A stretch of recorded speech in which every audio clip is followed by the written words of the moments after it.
Hello everybody, today we'll be taking a look at how strong Feixiao will and can be upon her release.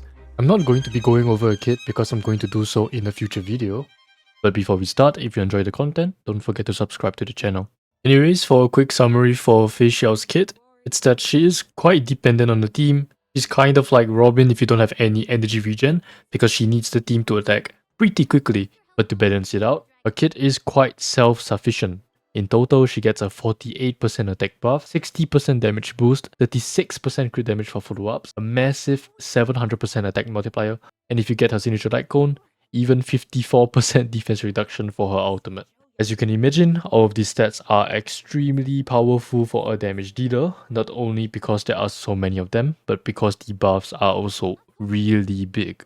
From this, we kind of have an inkling that she will be a pretty good damage dealer, but how good exactly? And what better way to find out before a character's release than to do simulations? And that is kind of what I have here. These are just the numbers, or rather how much damage each instance of her kit would do based on some of my relics that I have here. It's pretty good relics, I think. I'm using a signature light cone, and this is after she gets a buff in battle. So without the buff in the battle, it looks like this.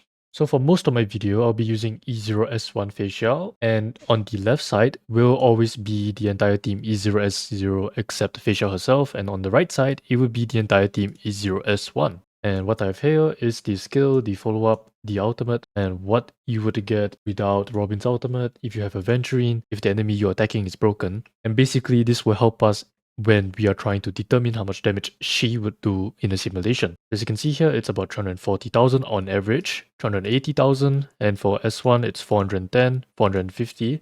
Quite a big difference actually, about 60 to 70,000.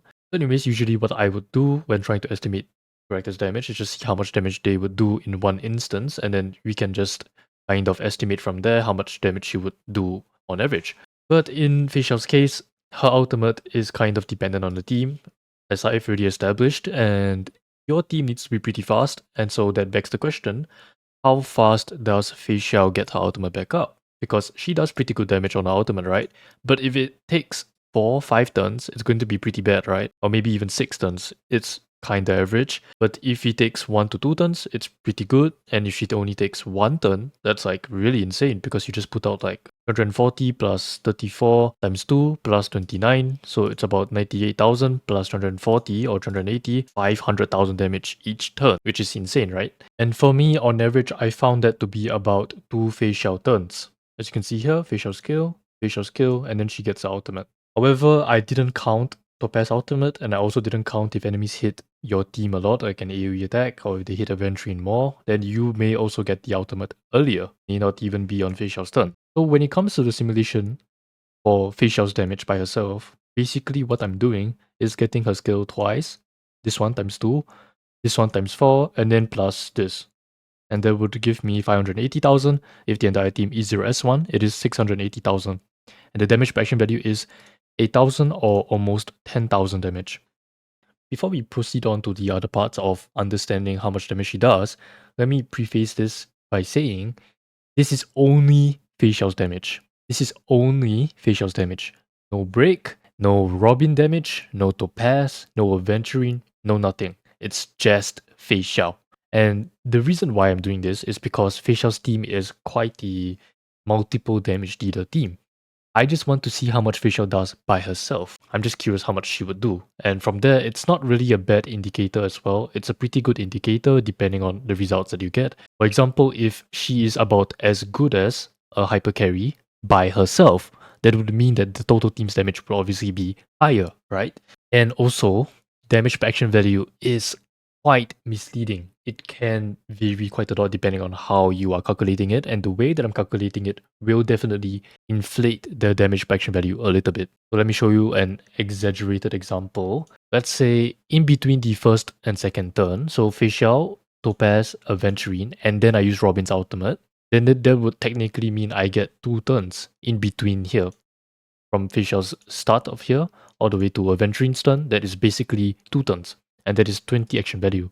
Even though my total damage is lower, because the first part isn't affected by Robin's ultimate, I still get a higher damage per action value. it's 26,000. Quite ridiculous actually for obviously 20 action value. And this is how it can be very misleading. So the way that I'm doing it or calculating it is that I'm calculating Feixiao's damage at the peak of the team's damage. So what usually happens for characters like Feixiao is that they will have a period of time they only use the skill and follow up, and then when they use their ultimate, because her ultimate does so much damage, her damage per action value will increase. So it's kind of like a roller coaster. It's going up, it's going down, it's going up, it's going down. And what I'm doing is I'm only calculating the part where it's going up, which is when you have Robin's ultimate. So if you were to calculate this part outside of Robin's ultimate, I'm sure the damage per action value will drop.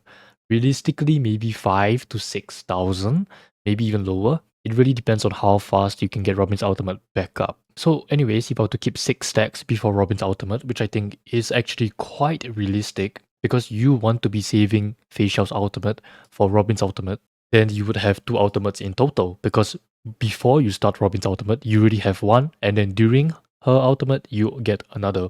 It would be 960 total damage and 1.1 million total, and the damage per action value is 14,000 or 16,000. If you were kinda crazy and you saved 12 whole stacks before her ultimate, you get a total of 3, and that would mean 1.3 million or 1.6 million. Your damage per action value now 19,000 or 23,000. And like I've written here, this is quite rare. So again, I think the most realistic one is actually probably this one. And since she already does 960,000 in this amount of this small scenario, I think it's quite safe to say that she's pretty damn strong, considering she is in a multiple DPS team. So obviously we can just say 960,000, wow, that's a lot. But to really compare or understand better how well Feixiao can do is to compare to some of the best single target hunt damage dealers that we currently have, Boothill and Dr. Ratio. So I actually used like literally real scenarios. It's Memory of Chaos 11 versus Kafka, and I just hit Kafka as much as I could. And for Dr. Ratio, since the team is so similar, I actually tried to replicate the scenario. So in the simulation that I have here, it's basically 2 Feixiao turns and 1 ultimate, sometimes 2 ultimates. And what I did for Dr. Ratio is ultimate skill as well. For the Dr. Ratio team, most of my characters are E0S1 and above, and that gave me 499,000 damage from Dr. Ratio himself, no breaking or whatever. Comparing that to an E0S1 Feixiao team, they already do more damage even if Feixiao doesn't have stacks before Robin's ultimate. Quite crazy actually, because if you have 12 stacks, which obviously is the most unrealistic one, you have a 220% difference, so basically almost, or rather more than 3 times what Dr. Ratio did. And again, this is just Feixiao by herself. It's kind of crazy. So for the more realistic scenario, it is a 128% difference, basically twice of what, or more than twice of what Dr. Ratio can do. So for Boothill, the way that I did his simulation is that I gave him 2 turns, which amounted to about 92 action value, I think. Somewhere there. But it's actually really 4 turns because I have Bronya and I'm running Sustainers. So honestly, it's not a very fair comparison, but I am running E1S1 teammates. This actually kind of skews it in Boothill's favor, but I just wanted to balance it out a little bit or whatever, because I don't have his initial icon and my relics aren't very good on Boothill yet. And so I used the E0S0 team for Feixiao. And actually, for no stacks, Boothill actually does more damage than Feixiao, and at 6 stacks, Feixiao does more damage already. You might look at the difference and think that it's a pretty small difference, right? Like, actually, Feixiao is only this much better than Boothill. That is completely false, because this is not the damage for the entire team. This is the damage for Feixiao only, like I've already established.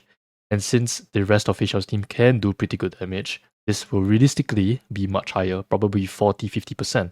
And Boothill's team is a hyper carry team. So what I was expecting actually, I was expecting it to be lower, but it's already higher. And at 12 stacks, it's 50% better.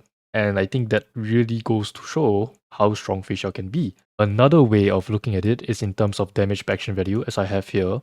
So Boothill's damage per action value is about 9,000 damage per action value. For Feixiao, once you have 1 ultimate banked, or 2 ultimates banked, it becomes 14,000 and 19,000, the difference being 44% or 101%. So actually, it's quite a big difference when you consider that this is only Feixiao by herself. We are not even counting in Aventurine, Topaz, or whatever other damage dealer that you're using. We're not even counting Robin's ultimate damage.